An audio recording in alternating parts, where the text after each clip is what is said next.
Okay, so over the past 2 weeks, we've gotten to the section where we're doing the 4 miracles before Jesus ends up sending his disciples out. And the 4 miracles are actually preparing the disciples to be sent out. And so next week, you'll see this dramatic twist, this dramatic conclusion of what is the meaning of these 4 miracles and how has it prepared them to go out and do ministry. Okay, I'm not going to spoil it. You have to come back next week to see one of the most dramatic moments ever in the Gospels, aside from the cross. That's a little bit of a teaser. I hope you do come back. In the last 2 weeks, we witnessed these 2 miracles, okay? After Jesus had been teaching, he invited his disciples to go across the lake. And of course, in opposition to that, a storm arose. And it provided an opportunity for Jesus to display his unquestioned authority over nature.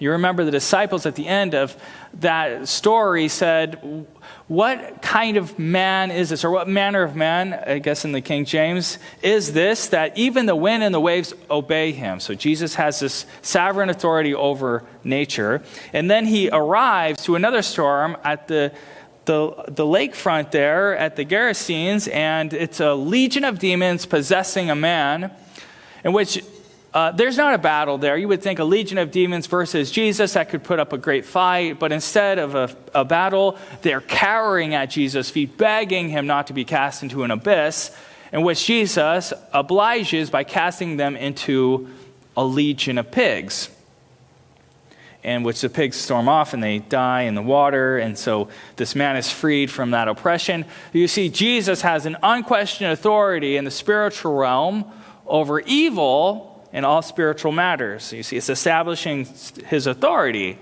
And today we have another furthering of that. He's going to establish his authority over sickness and even death. And this is all preparing us for that dramatic twist next week. So get excited. How many of us have felt the weight of, or maybe even uttered the words aloud, I had hoped? How many of you have felt that, I had hoped? It's a phrase that communicates disappointment. It communicates longing and maybe even a sadness for something.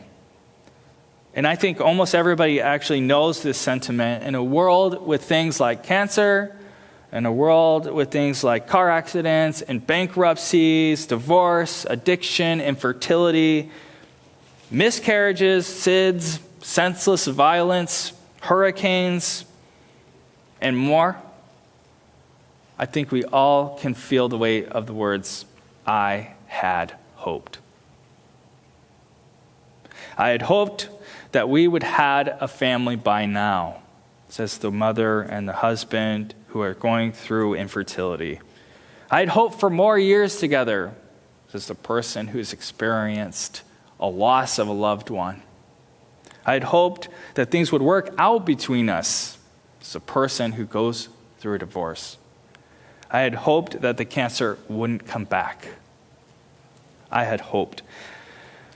Today's passage is a passage about finding hope in some of life's most desperate situations, some of the hardest things that people can go through.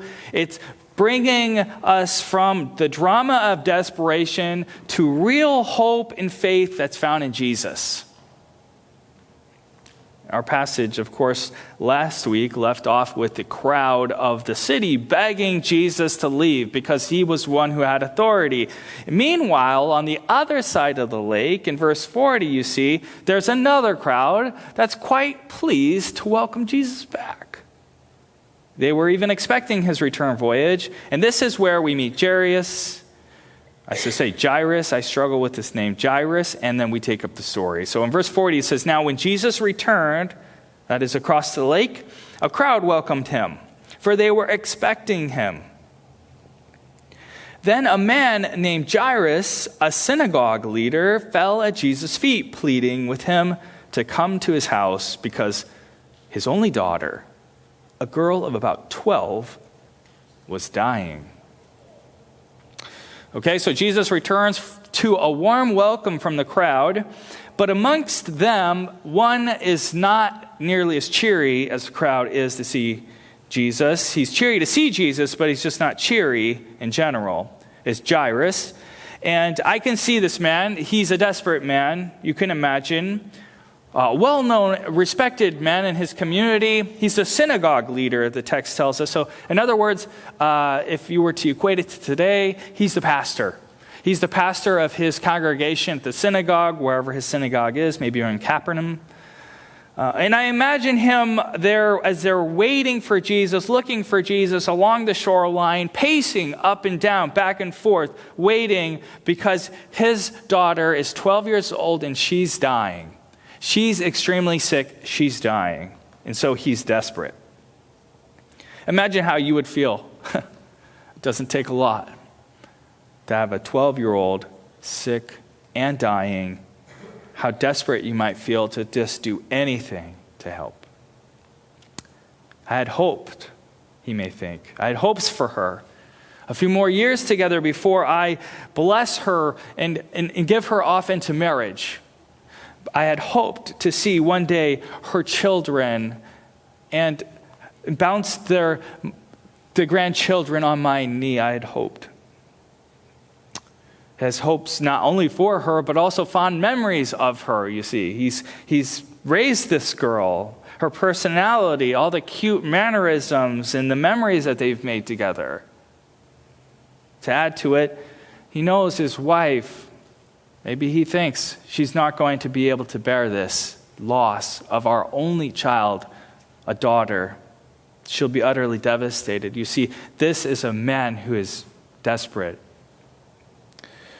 So hope for his daughter is slipping away, and the text is clear. She's dying. It's not a secret. She's dying. But then hope arises. Finally, Jesus arrives at the shoreline.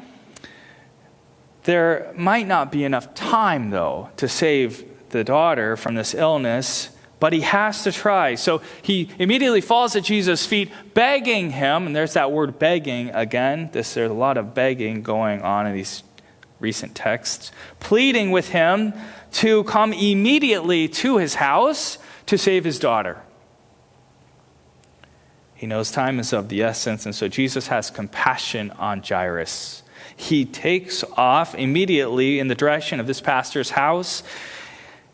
But this journey takes a dramatic twist. You see in verse 42, as Jesus was on his way, the crowds almost crushed him. And a woman was there who had been subject to bleeding for 12 years, but no one could heal her. So the year that this daughter was born, Jairus' daughter, this woman had begun this illness, this hemorrhage, this bleeding for 12 years. Think about that number 12. And so we meet another desperate person. This time it's a woman who's been subject to bleeding for 12 years. But these details, they really don't do it justice, do they? Because there's a whole story behind this woman's life, and I think somebody who was in the first century in Jewish culture would have picked up immediately on what that would have meant for her life. And we may be lost on those details, so I'm going to go through a few so that you understand that this just wasn't an annoying malady, something that she had to deal with, just something frustrating for her life. This was devastating for her. Mark's gospel actually gives us a few more details about this woman. He notes that she had suffered a great deal under the care of many doctors and spent all that she had, yet instead of growing better, she got worse. Okay. Luke was a physician, which is interesting why he doesn't add that detail. Like, is it because he is a doctor that he doesn't mention the fact that the doctors had failed her? I don't know. Just sort of interesting. So let me paint the picture here. According to the law, this constant and consistent lingering issue would have made her unclean perpetually. it's not sinful, but it's just unclean. In other words, that she has to be outside of society. She's not able to be touched. So for 12 years of her life, she's forced to the fringes of society. Her community, her family, her friends, people all afraid to get near to her lest they touch her and then become unclean themselves, and them have to isolate themselves from the community. Just imagine that. Okay, 12 years, if I told you for the next 12 years, you can't have a hug. No reassuring touches. That is truly devastating. Somebody would be lost on hope, low on hope for sure. She's not only lost everything socially and obviously extremely lonely, she also, the text tells us in Mark, that she spent every penny she had in order to get out of this situation on doctors. And nothing would help. In fact, it actually made things worse for her. So she's destitute in terms of relationships, she's destitute in terms of finances, and she's only getting worse. I had hoped, I hear her say. I had hoped that one day I would have had a family of my own, kids of my own, a husband of my own, a community, or at least one that welcomed me. Even if I wasn't respected, maybe just one that welcomed me. All of these hopes for this woman died years ago until she heard about Jesus. And this is where her hopes really begin to ignite. She's desperate. She does what would be unthinkable to another Jew who hadn't lived in that same circumstance of 12 years of desperation. She says, I've tried everything. I'm putting words in her mouth. I've tried everything. I know I'm not supposed to, but I have to try. I won't ask. If I can only touch the fringe of his cloak, I will be healed. This is something she says. This is a desperate woman. Why the fringe of her cloak? Do you know? Why the fringe of her cloak? Well, there's some interesting stuff there. We could talk about how the fringe of the cloak represented the law, like the tassel on the cloak. But I think that what is going on in her mind is she's saying, I don't want to make the rabbi unclean by actually touching him. So if I can only touch like the edge of his clothes, maybe I'll get away with it and not make him unclean. Not only that, is maybe that's somehow more respectful of him. If I only touch the fringe of his cloak. But she's taking a huge risk. If someone notices her and recognizes her, she's going to be in real trouble with just simply not approaching and saying, unclean, unclean, because that's what she was supposed to do. That's what she would have to do when she got close to people. Yell, unclean, unclean. That's what was expected of her. You can see why she's trying to be secretive. And it's really tough because the text is clear. Jesus is having a lot of people pressing in on him. Everybody's surrounding him. So getting close to Jesus is quite the task. But she does it. Take a look at verse 44. She got there. She came up behind him and touched the edge of his cloak, and immediately her bleeding stopped.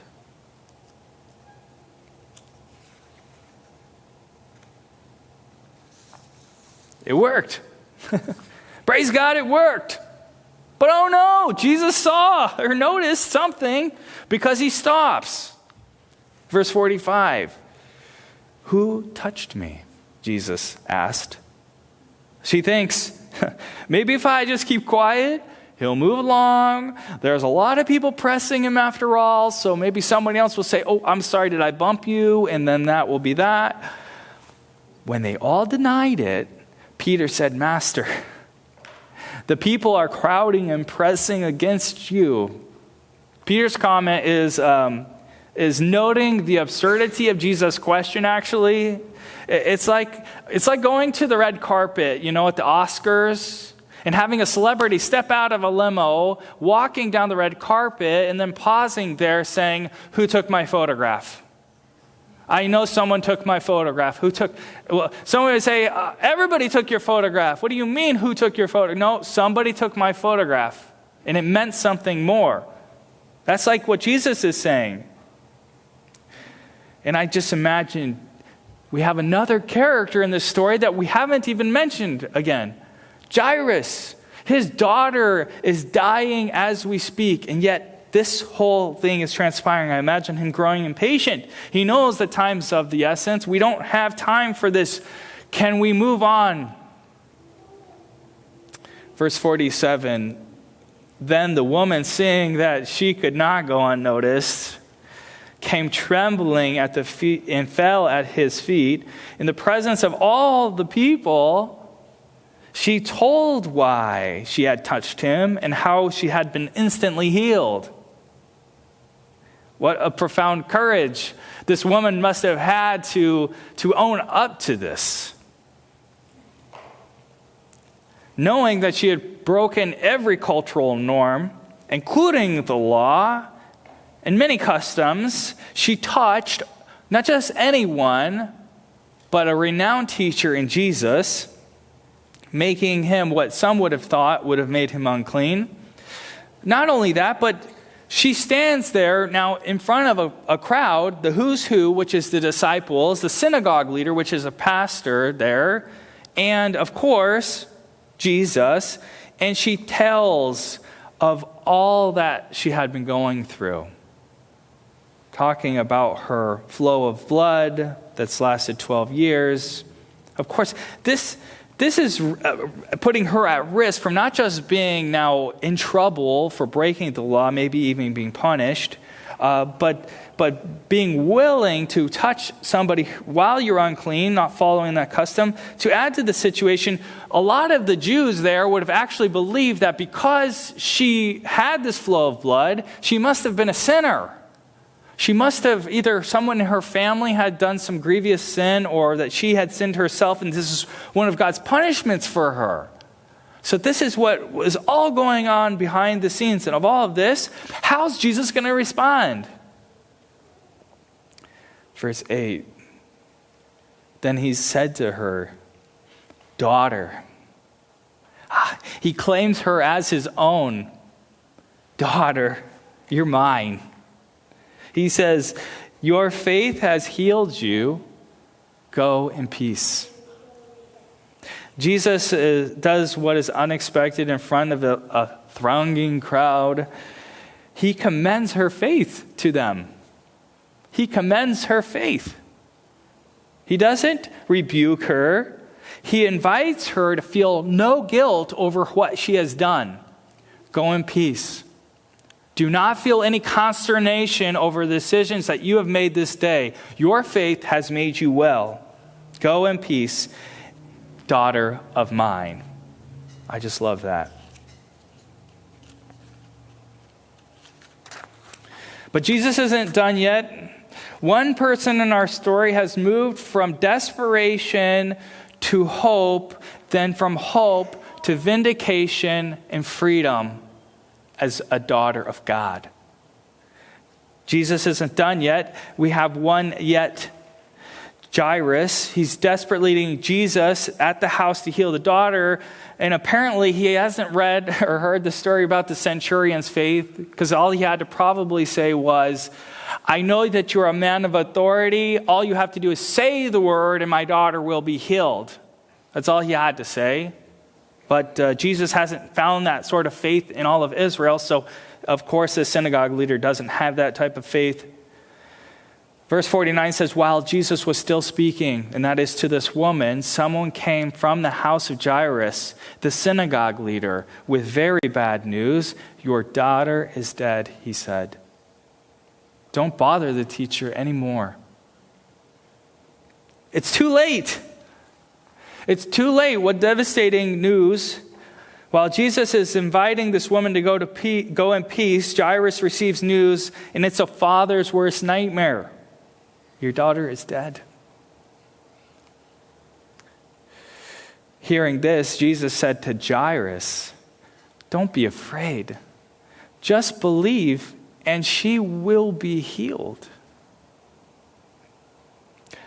Jesus is still holding out hope for Jairus.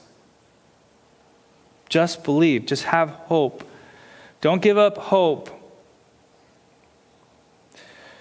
I'm not sure if he's believing at this point or doubting. I'm guessing the news about his daughter's death would hit hard.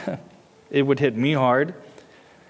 Of course, Jairus made a choice. He left his daughter's bed, knowing that she was dying, to go look for help. But he could have spent those last precious moments with her at her bedside, giving the last words, "I love you," being with her, holding her hand as she slips into eternity. But instead, he spent that time looking for help. Well, so they go. And they finally arrive at Jairus' house, and there's quite a commotion going on because, after all, someone has died. So in verse 51, we read, when he arrived at Jairus' house, he did not let anyone go in except Peter, John, and James, and the child's father and mother.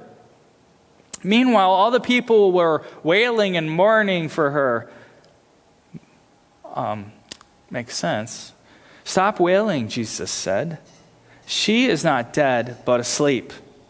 They laughed at him, knowing that she was dead.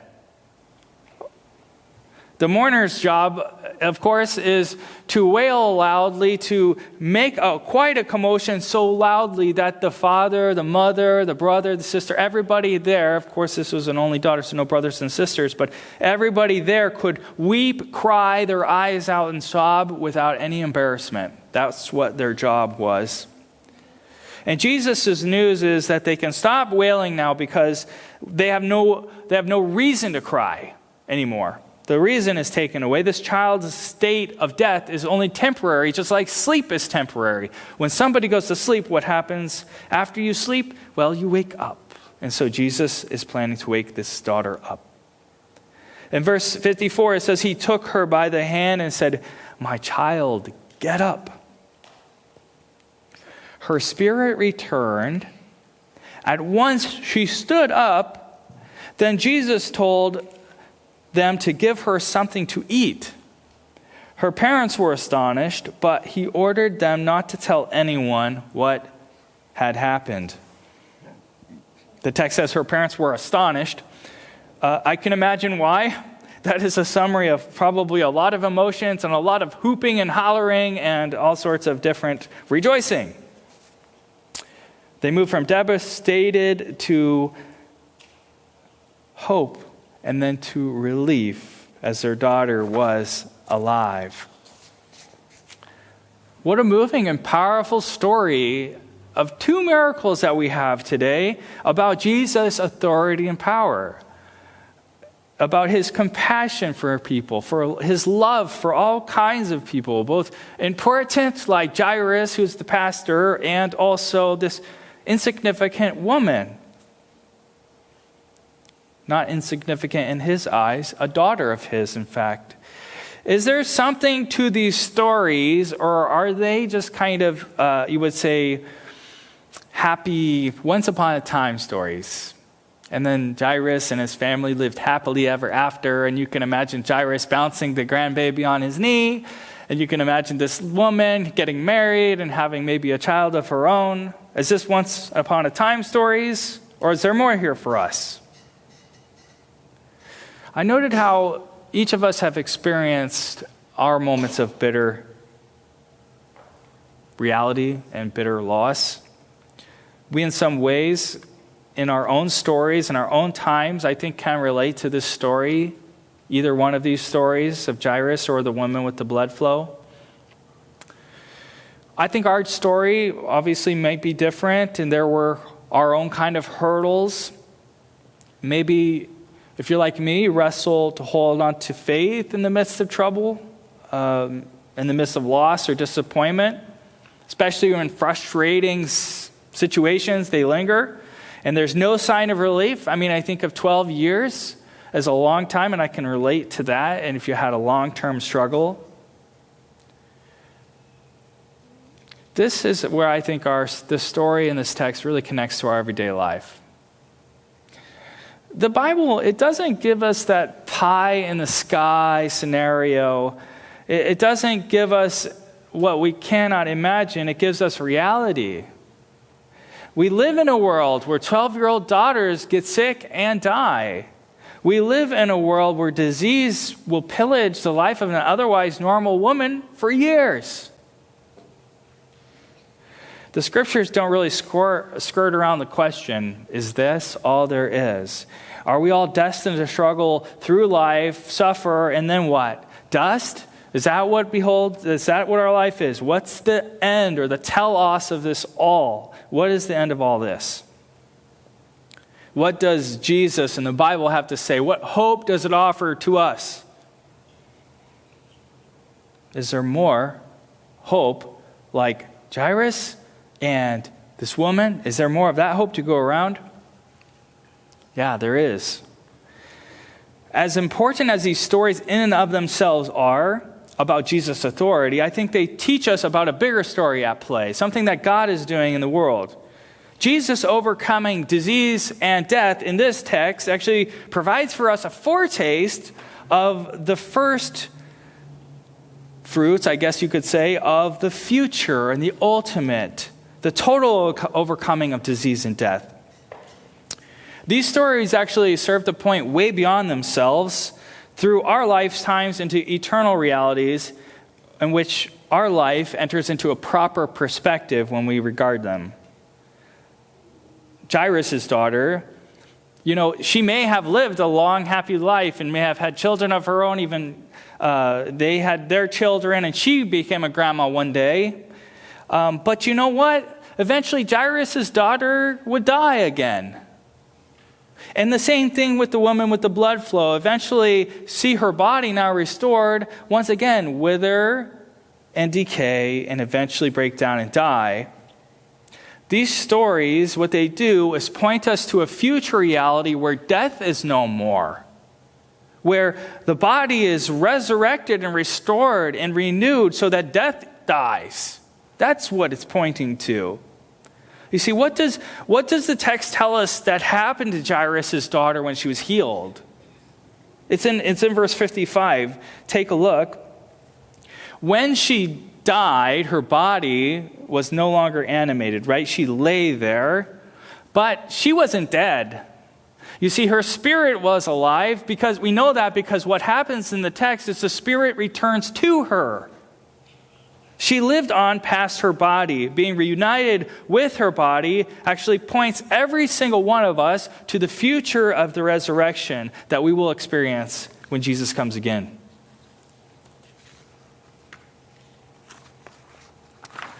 Our hope isn't that simply that Jesus will help us and solve our problems here and now. We know that might not happen in the short term, but that Jesus has actually solved the much bigger problem, the bigger problem of eternal problem of sin, death, and eternity.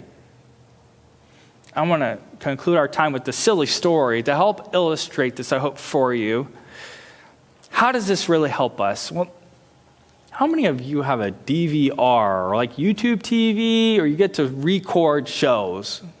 So some of us are crazy and record sports, okay?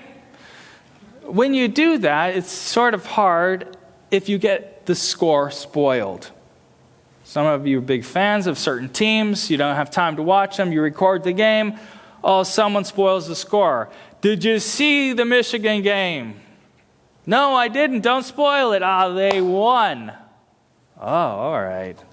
Well, when that happens to you, because if they lose, you probably don't go back and watch it, right? Because you don't want to go through the disappointment and then only be let down at the end. So you hear that they win. Oh, okay. So you go and you pull up that DVR, you watch that game, and you are the most relaxed person ever. Oh, they're down 10. I don't care. I know the end. I feel good because I can go through this quarterback sack, this fumble, this interception. It's all okay because I know how the game turns out in the end. And that's what knowing what Jesus is up to in our world in the future resurrection does for our lives. Because our lives have interception moments. There's a pick six. Or, maybe you don't know football. I should talk soccer. There's a goal on the other end. Someone hits a three-point basket, whatever sport you're into. Okay? But we persevere. And we can walk through the fire. We can walk through the flood. Because we know at the end we come out okay. Better than today, better than ever. In a resurrected body, in a renewed creation where there's no more suffering, no more pain, no more dying, for all these things have passed away. Let's pray. Father, thank you for the hope that Jesus holds for us. Many of us here do relate to the stories told in this text. And I pray that maybe as the memory of those stories comes to mind, that you would reassure us with your presence, recomfort us with your Spirit. Help us as we may relive those memories, that we are filled with the knowledge of the resurrection, the peace of being called a son and a daughter of God. We love you. We continue to worship and follow you no matter what our lives brings, because you are good. In Jesus' name, amen.